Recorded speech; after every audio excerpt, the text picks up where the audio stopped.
It's 5:15.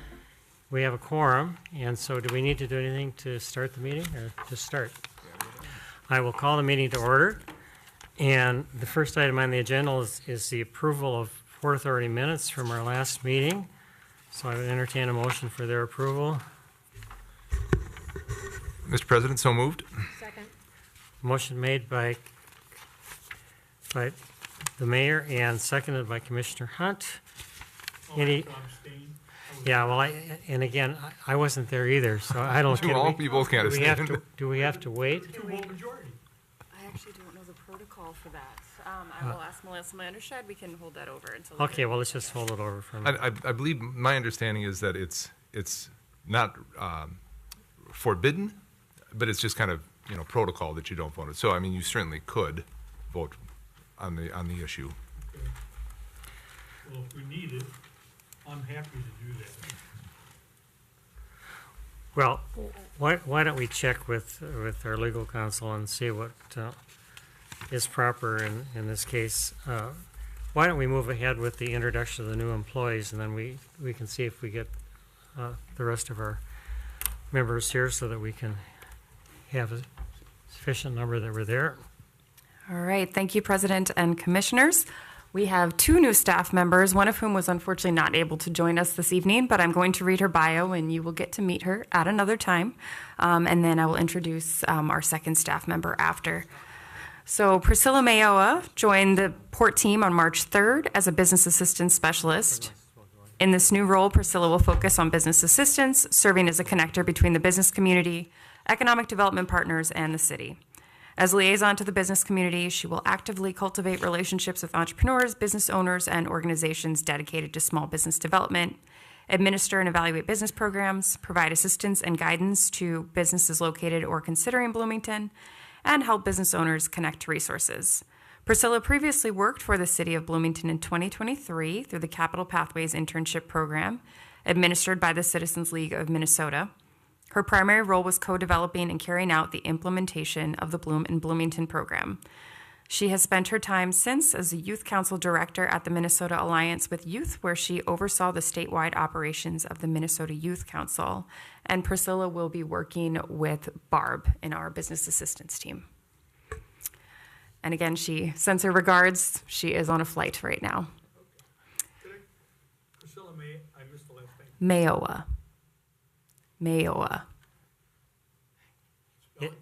Oh, it's on there. It's in your agenda packet, Commissioner Lantz. Well, it's not printed out there. It's in the agenda on the 123-page agenda, Commissioner Lantz. And then President Erickson and Commissioners, our second person is Alan Thorpe, and I'd like to invite her on up.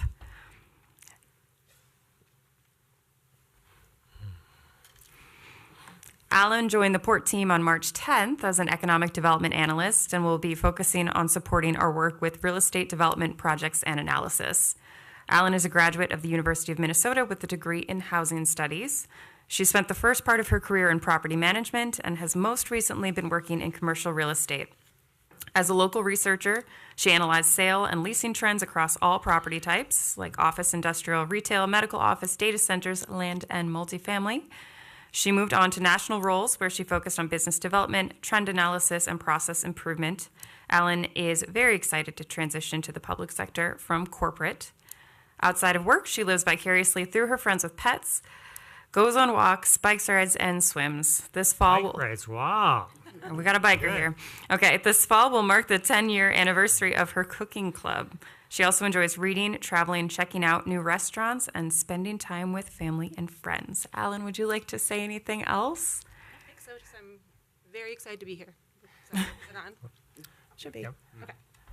And we're excited to have you. I mean, again, I think that having both the background in the private sector and the public sector is really good for anybody. It gives you a sense of what's going on. So we're delighted to have you. And I understand from Holly that this completes her team. We've got everybody now. So that's fantastic to be full strength and be ready for all the things to come. So welcome, and we will look forward to hearing from you.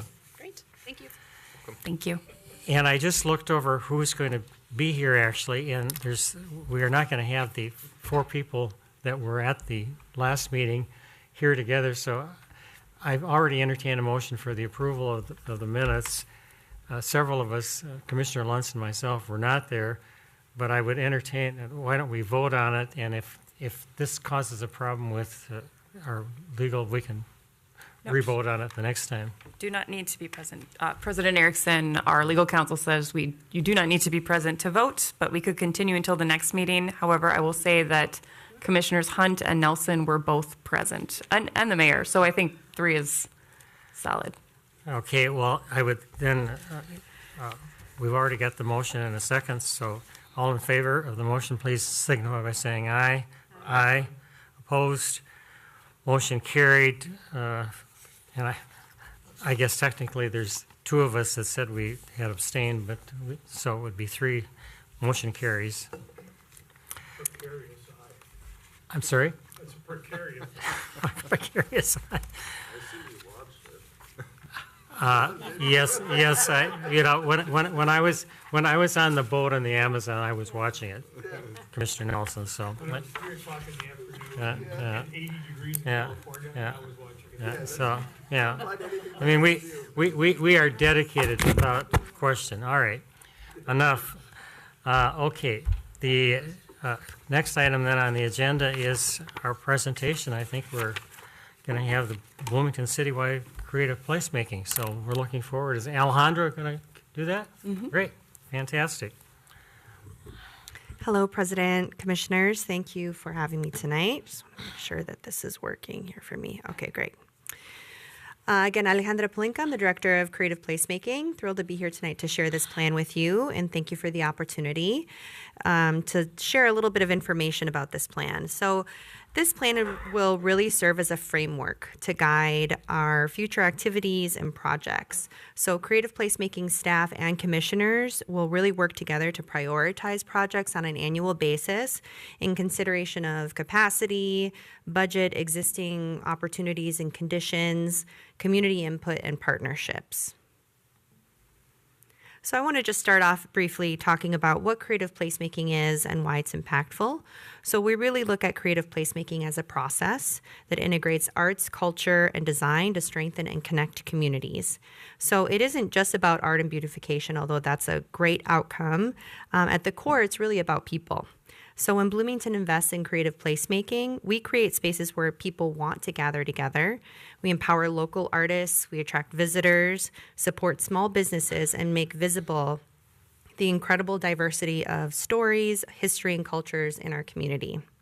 In short, we create a city where people don't just live, but where they feel like they belong. There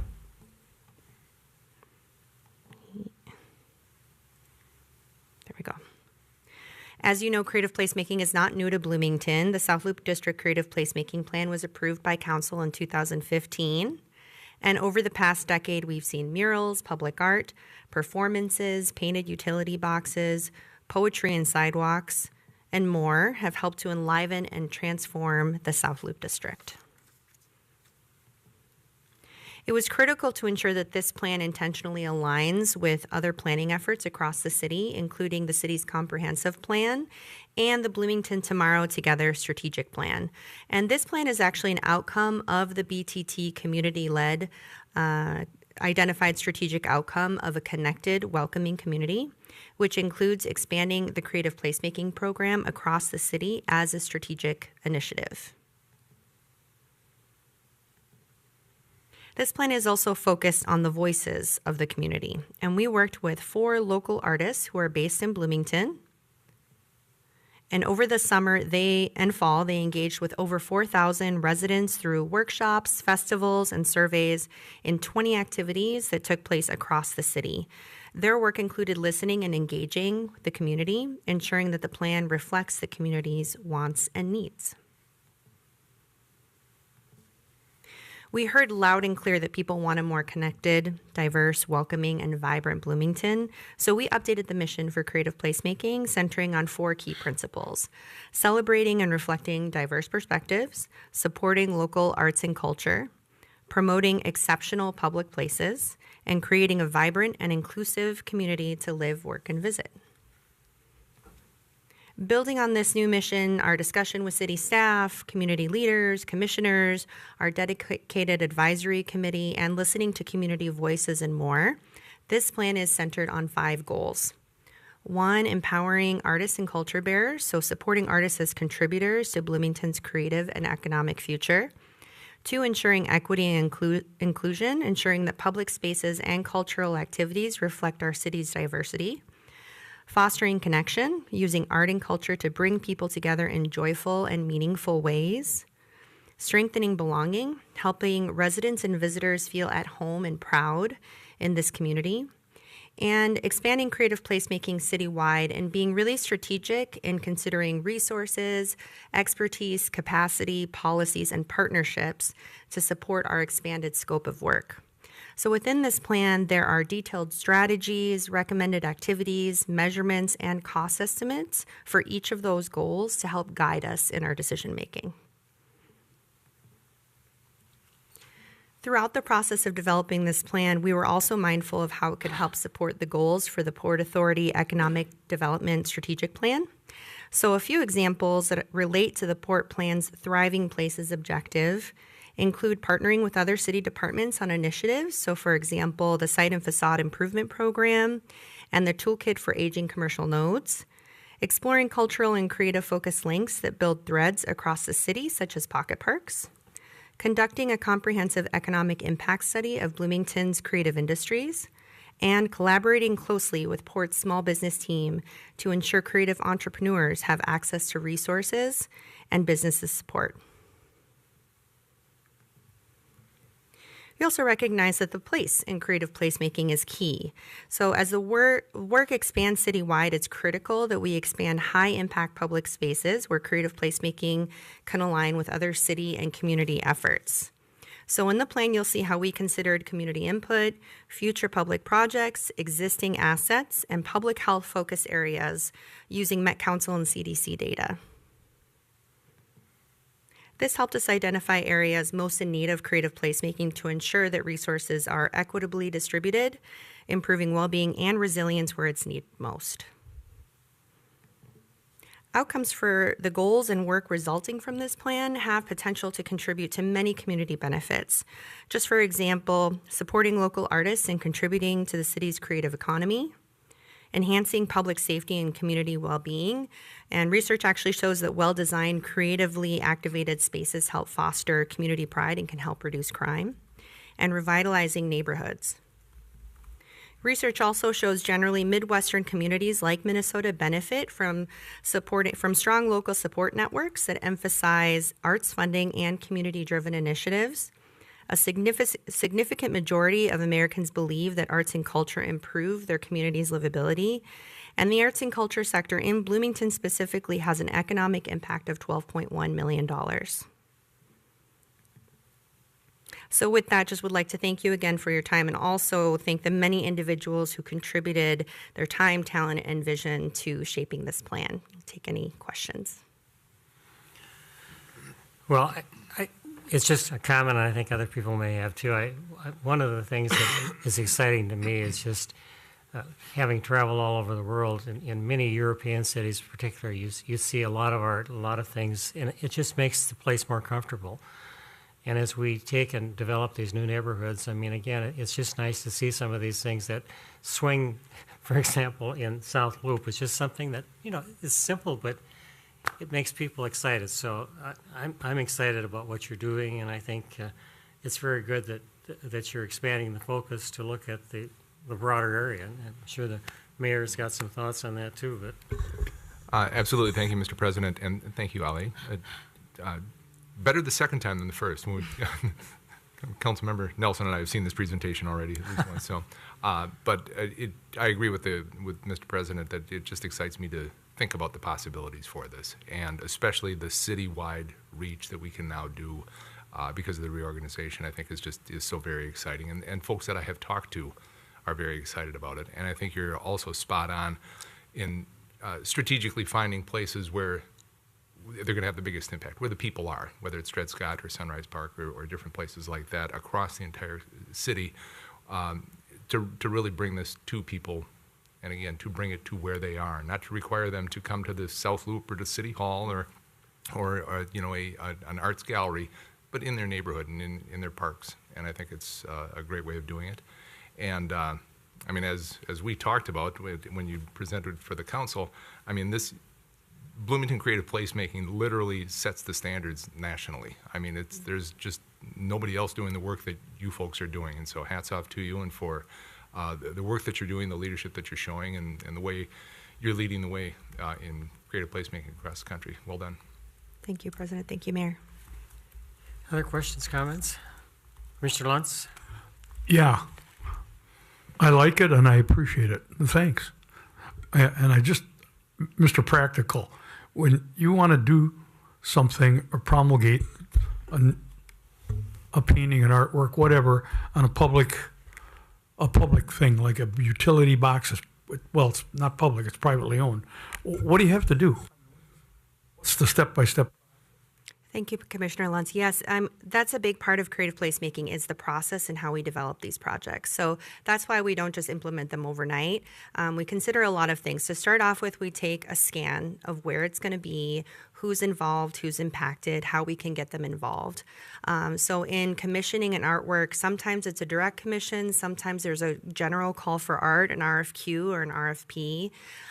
Also, we always value having a panel of community members or stakeholders that are involved in selecting the art and the artist for that project, whatever it is. So before we select what the project looks like, we just need to understand how the people use the space and how it's going to impact people. And that really decides on what the scope is, what the theme of the artwork is as well. So for example, if it's in a park, are there other themes or things that we can tie into? How will people use it? What are the ages of the visitors? Who's impacted? Is there a neighbor across the street that we should connect with? So involving people as much as possible and also informing the commission to let them know what we're hearing so that we can also get additional input back from the Creative Placemaking Commission. And from there, it's really selecting the artist.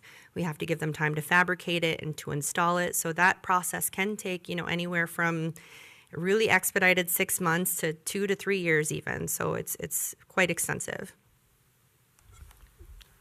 Understood. When you want to do something that's privately owned, like a big utility box, can you just paint it? Or you got to get Excel and center points okay? Or, I mean, I go out in my front yard, I'd love to paint, but I've never never followed it. And there's some, there's some big ones. There's a big one at the bike entrance into Forest Glen, up in northwest Bloomington. It would make a magnificent canvas. Yes, Commissioner Lund, sorry, I might have misunderstood the first time, but yes, for example, if there's a utility box, we'll start with that example, and it's owned by either Excel or the county or the city. There's different processes for each, but we do make sure that before we do that, we make sure who owns the box and who owns the surrounding property. One thing that we are piloting this year, just for one example, is Excel Energy. They previously have never allowed their boxes to be painted, and they approached Bloomington and Stillwater to be the pilot cities to paint their boxes in Minnesota. So we're implementing that this year, and we have a full contract with Excel that we've developed, really thorough, and then we've also gone on to select artists through a process that makes sure that they have experience painting boxes. So you do, for Excel, there was, quite an extensive process. If it's the county, there is a right-of-way permit that you have to apply for and pay for. If it's a city box, we just make sure to contact with the engineers and public works to make sure how long is this box slated to stay up for, making sure it's not going to be, taken down in the next couple of years because of development, getting just general everyone involved in the city to wrap that.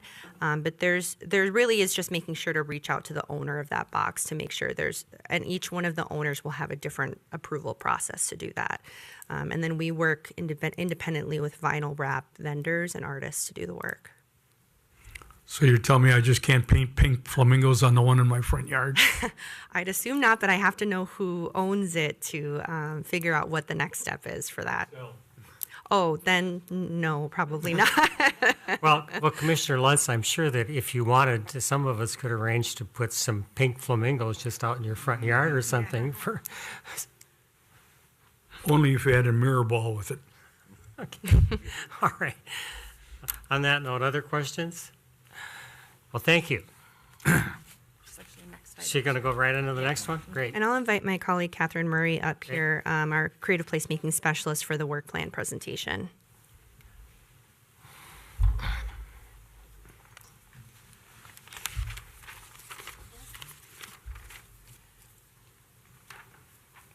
All right, so today I'm just going to briefly do a brief overview of some of our outcomes from the 2024 review and projects, and as well as some projects that are coming up in 2025, both in the South Loop District and citywide. As you're all aware, although we are expanding our work, we do still have a really robust creative placemaking South Loop District plan that we're still adhering to and considering.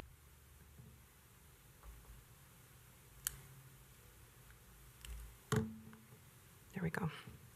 Some project highlights from within the South Loop include a community garden opening celebration for our brand new South Loop Community Garden in partnership with Parks and Rec.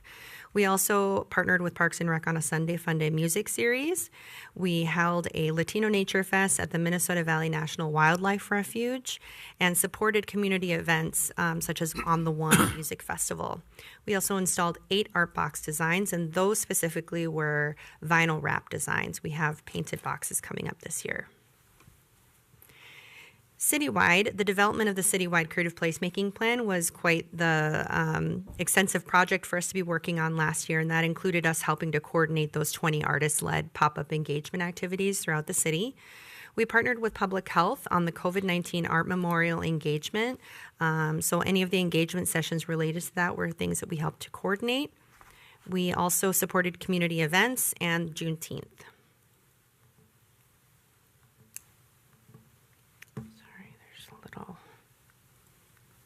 Here we go. Projects coming up in 2025 for South Loop. One of them includes a mural by Tara Perone and Sandy Spieler at the Old Cedar Avenue Bridge Trailhead Shelter Building.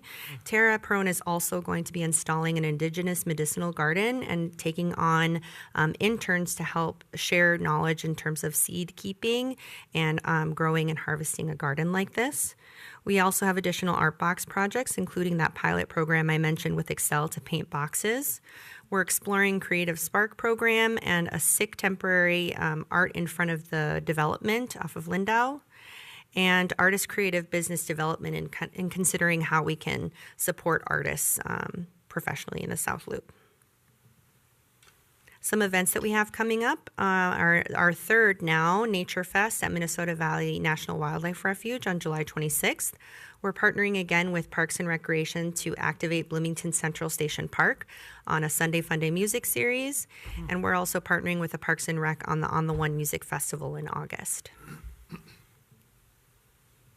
Some citywide projects that we have coming up. One is the big vestibule vinyl mural. This is the wall that you can see here on the image that will be covered, including that the glass portion will be covered by a wall.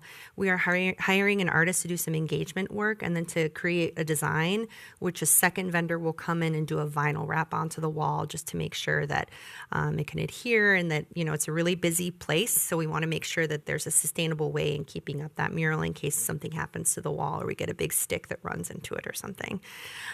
We also are working on a Pond Dakota Mission Park sculpture in partnership with Parks and Rec and their Dakota Advisory Committee, and a Valley View Skate Park Youth Workshop coming up this summer as well.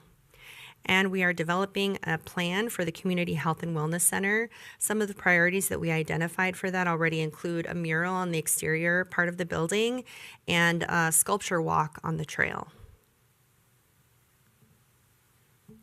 Citywide projects include an expanded partnership with Parks and Recreation, who have been a great partner in our work. One is a sculpture at Bryant Park that reflects the theme of environmental education and water conservation. An interactive creative component at Trepbow Park that reflects the cycling theme. And then coming up with a plan for the 9 Mile Creek corridor and identifying where our efforts could fit in with an engagement that we've heard from the community. And with that, just thank you for helping to make Bloomington a vibrant place where people want to be. And we've attached the full plan for your reference in the agenda packet. I'm happy to answer any questions. Thank you. Questions, comments?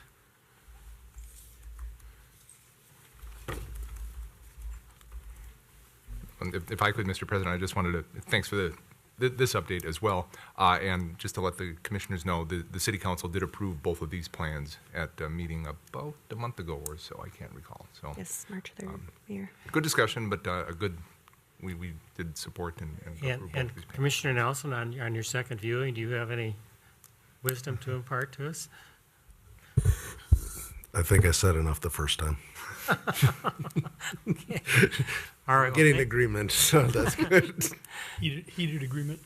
Thank you very much. Thank you, President, Commissioners. So the next item on the agenda is then administrator updates. Holly? Thank you. Myself off. Thank you, President Erickson and commissioners. I will keep this brief.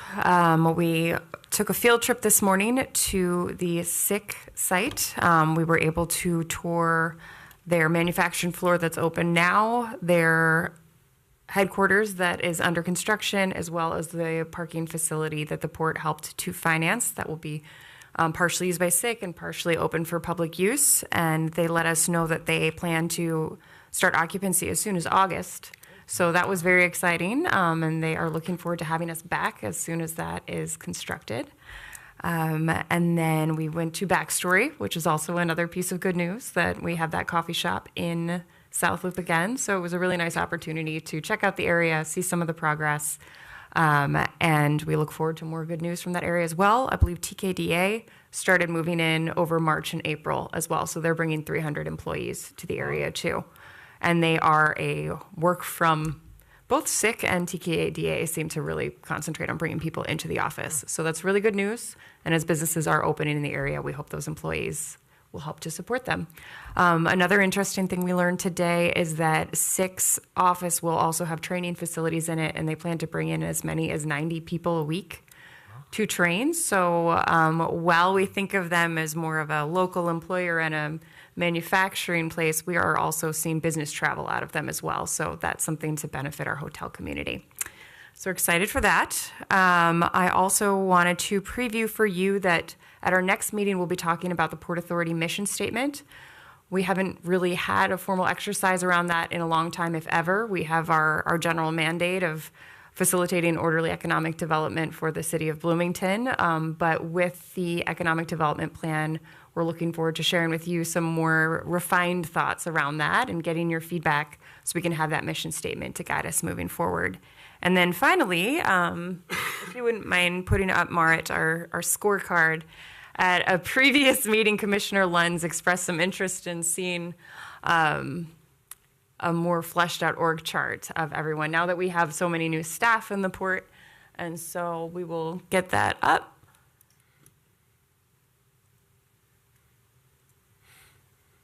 All right, perfect. I will just transition up.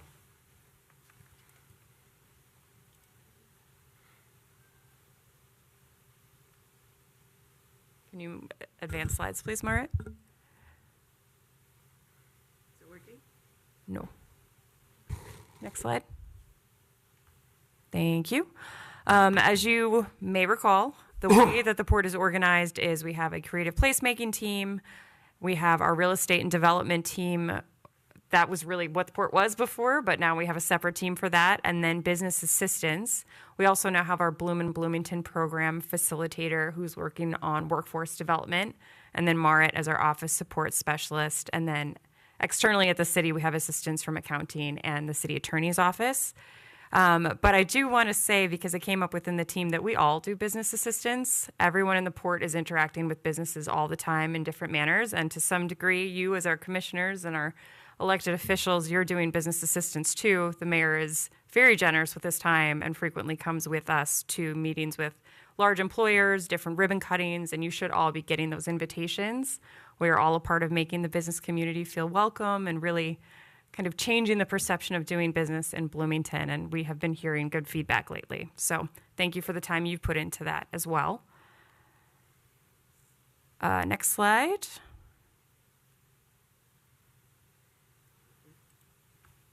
All right, so just breaking that down a little further, now you can see some of these faces. All right, so Ollie, Kevin, and Barb, and Marit, and Warsan all report directly to me. Ollie, again, is the creative placemaking team. Kevin is real estate and development. Barb is, we say business assistance, but for clarity at this time, Barb and Priscilla, who works with her, are focusing mostly on small business, and to some degree, we're starting to get into entrepreneurship. Marit is our fearless office support, and then Warsan is overseeing the Bloom and Bloomington program, as well as building our relationships in the workforce development space. And then you have met Mary Kay before. She is our accountant and an absolutely critical part of the operation. And then Sean Lundy was here previously. He actually works for Kim Berggren in the community development department, but he does work on programs that have partnership with the port, like Hatch Bloomington and the Bloomington Economic Partnership. Next slide. And just to break that down further, how those teams work, Ollie manages Catherine, Kevin manages Luke, Alan, and Kenny. You'll be hearing from Kenny a little later today. And then Barb manages Priscilla. Any questions about that? Commissioner Luntz, is that what you ordered? That's nice. Okay, good. It's good. No, it's really helpful. There's been a little turnover lately. Of course, yes, absolutely. Anyhow, it's great. The pictures help a lot. All right, well, thank you. I have a question. Commissioner Hunt? A status on the grocery store? Any? Yes, there will be news around that soon. They are working very hard to finalize all their plans in that regard, but we hope to hear something very soon or have news to share soon. Great. Other questions, comments? Well, I guess, yeah, Commissioner Luntz? Is this available on the website? Commissioner Lunds, we don't typically put staff photographs on the website. However, I'm happy to send this to you. Please. Sure. Yeah. All right. Do we have anything else to come before the authority? Okay, I will adjourn the meeting and we will reconvene at 6 o'clock with the HRA.